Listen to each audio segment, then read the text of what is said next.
Hey y'all, Daniel Aaron here, your guide to vibrant living, and it's still 2 days before this full moon is really there. And I know the title to this is so long and weird and cumbersome, it's like, what is he talking about? And I'm going to share something with you here, my perspective on this powerful full moon eclipse that's coming for us on Friday. Right? And that's an interesting one. For us. It's coming for us, coming for us. It's coming for us. It's coming to support us. And this is my view on astrology. None of it's good or bad. It's always showing us the cycles that are in play and how we can best utilize and optimize them, get the lessons from them. And this is a particularly karmic and powerful full moon. What I'm sharing with you here is probably not stuff you'll see anywhere else, and there's lots of great stuff about this full moon in Leo, right? Now,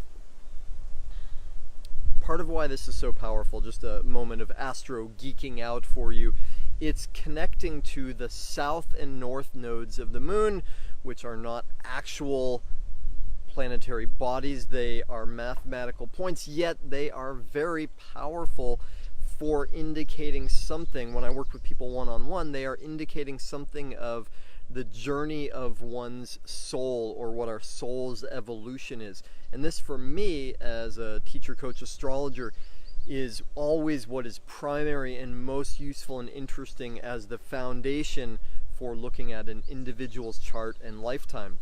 Now, if we take this and apply it to this full moon, and what is a full moon? A transit, it's the energetics of this moment. It's the symbolic representation of the gestalt of this moment. What's actually happening for all of us right now. And of course, what's happening in your individual chart and how the moment of now, where the planets and stars are right now, how they align with your own natal chart, even more important. And what's happening right now, you could say, is on a soul level, as I'd say nation, as a being, as a universe. Part of what's happening right now is that we are moving through a portal that is something like the old parts of us. This is the martial part. The old parts of us that felt like we had to fight, use might, force, push our way through things. Right? And none of that's bad, and there are applications for that energy, which is Mars, is what I'm talking about. That energy is something that we are being called to sublimate right now in favor of being transparently clear as to what we really value.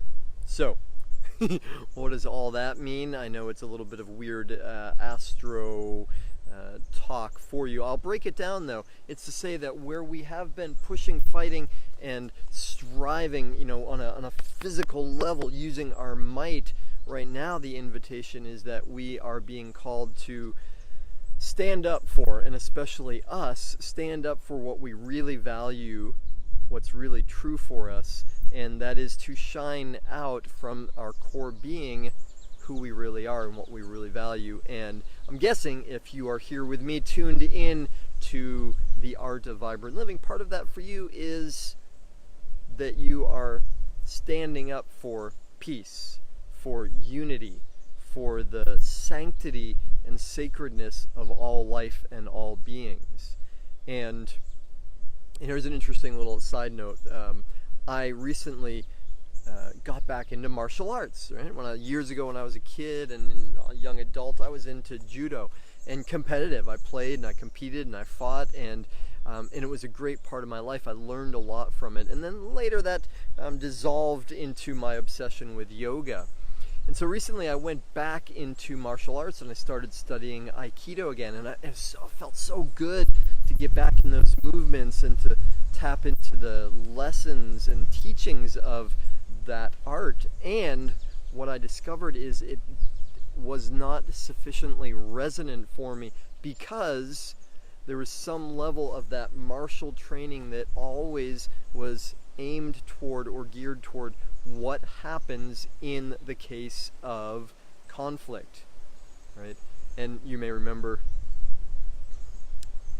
the Karate Kid, right? When Daniel, the young karate student, is getting very strong in his practice and his training, and he's getting excited about the fact that maybe now he's going to be able to stand up for himself and he's going to beat those other guys.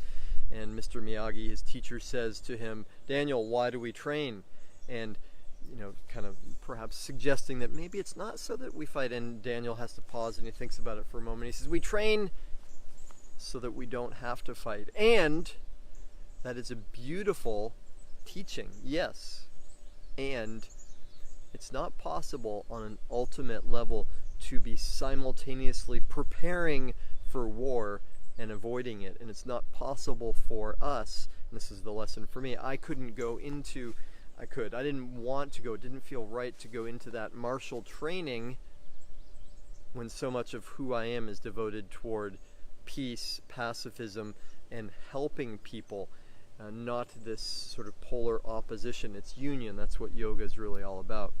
So, that divergence or enhancement to this discussion is to say that this is a moment, this moon that's coming up, and it's still 2 days away, yet the energy is building, and it's a very strong one, is an invitation to you and to all of us to say, hold on, let me create alignment with what I say and do with my personality. The sun, because it's aligned with the North Node right now, in Leo, as I'm standing up for this, let me create transparency and alignment with my true values, in alignment with what I say and what I do with who I am. That's the invitation. All right. I hope that's useful, interesting. On a side note, happening at the same time, Venus and Neptune opposite each other. So there is potential for some high elevated love romance, perhaps a little confusion and illusion in the midst. Not a time to make firm commitments.